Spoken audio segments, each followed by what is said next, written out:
மீன் குழம்பு வறுவல் மசாலா, மீன் குழம்பு மசாலா தூள் எப்படி பண்ணுறேன்னு பார்க்கலாம். சூப்பர் செஞ்சு ஒரு பாட்டிலில் போட்டு வச்சிட்டிங்கன்னா கூட ஒரு டப்பாவில் அப்பப்போ வேணும்குள்ளே நம்ம எடுத்து போட்டு செய்யலாம். வாங்க அது எப்படி செய்யறதுன்னு பார்க்கலாம். சும்மா எண்ணெய் ஒரே ஒரு குட்டி ஸ்பூனில் கொஞ்சம் எண்ணெய் ஊற்றிக்கோங்க.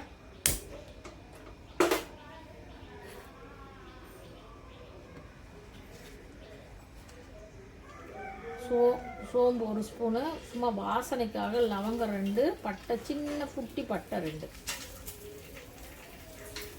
எல்லாம் 1 பை 1 போட்டுக்கோங்க. நீங்கள் தனித்தனியாக வறுக்க தேவையே இல்லை. சோம்பு ஒரு ஸ்பூனு, லவங்கம் சின்னதாக 2, பட்டை 2, சீரகம் ஒரு 5 கிராம், மிளகு ஒரு 5 கிராம், வெந்தயம் ஒரு 5 கிராம், கடுகு ஒரு 5 கிராம்,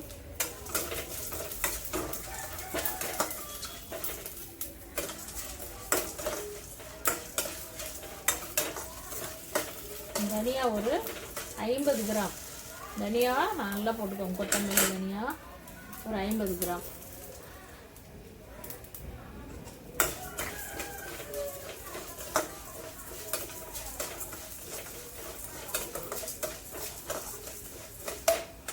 மிளகா உங்களுக்கு காரத்துக்கு ஏற்ற மாதிரி போடுங்க. நான் வருங்க ஒரு 25 கிராம் மிளகா, 25 கூட 10 கிராம் இருக்கும்.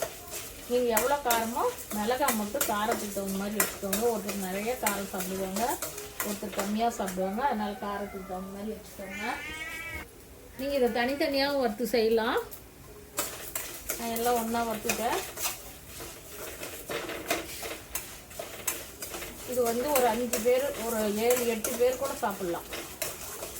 நல்லா சாப்பிட்றவங்க ஒரு 5 பேர் சாப்பிட்லாம். இந்த மாதிரி நீங்கள் அரைச்சி 2 பேர் 3 பேர் இருந்தீங்கன்னா ஒரு பாட்டிலில் ஒரு டப்பாவில் போட்டு வச்சிட்டிங்கன்னா நம்ம மீன் குழம்பு வைக்குள்ளெல்லாம் 2 ஸ்பூன் போட்டு வச்சுக்கலாம். ரொம்ப டேஸ்ட்டாக ரொம்ப நல்லாயிருக்கும். நீங்கள் இதை செஞ்சு பாருங்கள் எவ்வளோ நல்லா இருக்குன்னு. நான் இப்போயே மீன் குழம்பு செய்கிறேன். அதனால் மீன் குழம்பு தூள், வறுவல் தூள், மீன் குழம்பு மசாலா தூள் இதே மாதிரி செஞ்சு பாருங்கள். அந்த வாசனை பாருங்கள், வறுக்கக்குள்ளேயே நல்ல வாசனை.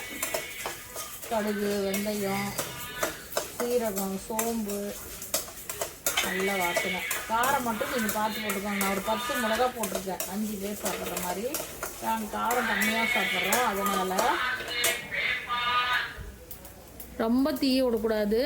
நீங்கள் தனித்தனியாக கூட வறுத்துக்கோங்க. பாருங்கள், கடுகு நல்லா பொரியிற சவுண்டு கேட்குதுங்களா? கடுகு நல்லா பொரியணும். ஸ்டவ் ஸ்லோவாக வச்சுக்கோங்க.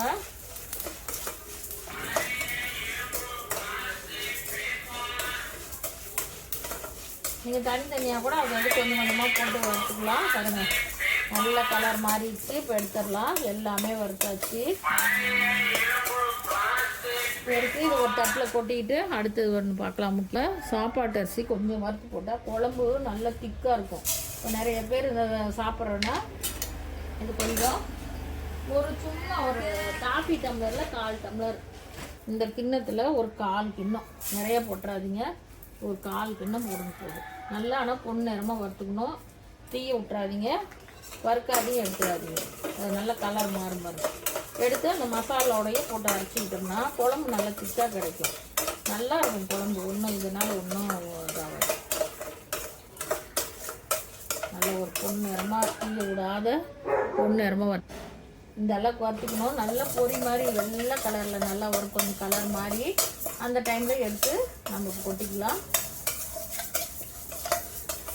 மீன் மசாலா இதை வறுத்து வச்சிட்டிங்கன்னா சின்ன குடும்பம் இருந்தால் அப்பப்போ 2 ஸ்பூன் போட்டு நம்ம தேங்காய் அரைச்சி ஊற்றினா அதில் ஊற்றிக்கி செய்யலாம். இல்லை புளி ஊற்றி செய்கிறனாலும் இந்த மசாலா போட்டு செஞ்சிங்கன்னா செம்ம வாசனையாக இருக்கும். நல்லா வறுத்தாச்சு. இது மாதிரி நல்லா ஃபேன் காற்றுல ஆற வச்சு கொஞ்சம் நல்லா நெய்ஸாக அரைச்சிட்டு வந்துடலாம். இப்போது ஆற வச்சு நல்லா நெய்ஸாக அரைச்சிட்டு வந்துட்டேன். நீங்கள் 2 பேர் 3 பேர் இருக்கிறவங்க இந்த மாதிரி அரைச்சி வச்சிட்டோம்னா இப்போ வந்து இந்த பொடி வந்து ஒரு 6-7 பேர் சாப்பிட்லாம். 7 பேர் போடலாம் கட்டாயம். நான் இப்போ வந்து ஒரு 6-7 பேர் சாப்பிட்ற மாதிரி நுணுக்கிட்டு வந்துட்டேன். இதை வந்து நம்ம ஒரு பாட்டிலில் ஏதாவது போட்டு வச்சிட்டிங்கன்னா நம்ம தக்காளி எல்லாம் அரைச்சி தேங்காய் புளி ஊற்றக்குள்ளே புளியில் இது புளி ஊற்றி இந்த மசாலா போட்டு நல்லா கொதிக்க விட்டு அதுக்கப்புறம் தான் தேங்காய் ஊற்றணும். அப்போ அப்படியே சூப்பராக இருக்கும். நீங்களும் இதே மாதிரி மீன் பெசல் எடுப்பீங்க. இந்த மாதிரி தூள் பண்ணி வச்சுட்டு தேவைப்படக்குள்ளே இந்த பொடி எடுத்து போட்டுக்கோங்க. ரொம்ப டேஸ்ட்டாக ரொம்ப நல்லாயிருக்கும். நான் வறுத்த மாதிரியே வறுத்துக்கோங்க. நீங்கள் அந்த சீரகம் மிளகு எல்லாத்தையும் தனித்தனியாக வறுக்குன்னா கூட வறுத்துக்கோங்க. நான் ஈஸி மெத்தடில் உங்களுக்கு வறுத்து காமிச்சேன். வாங்க, இந்த சேனல் பார்க்குறவங்க லைக் பண்ணுங்கள், கமெண்ட் பண்ணுங்கள், ஷேர் பண்ணுங்கள். புதுசாக பார்க்குறவங்களாம் ஒரே ஒரு சப்ஸ்கிரைப் பண்ணுங்கள். என் பெல் பட்டன் டச் பண்ணிட்டீங்கன்னா என் வீடியோலாம் உங்களுக்கு உடனுக்குடன் வரும். கட்டாயம் பெல் பட்டன் டச் பண்ணுங்கள். வாங்க, சூப்பராக மீன் குழம்பு மசால் ரெடி ஆயிடுச்சு. நீங்களும் இதே மாதிரி வறுத்து செஞ்சு வச்சுக்கோங்க. வருஷ கணக்காக வச்சுருந்தீங்கன்னா கூட கிடவே கிடாது. இதே மாதிரி வறுத்து வச்சுட்டிங்கன்னா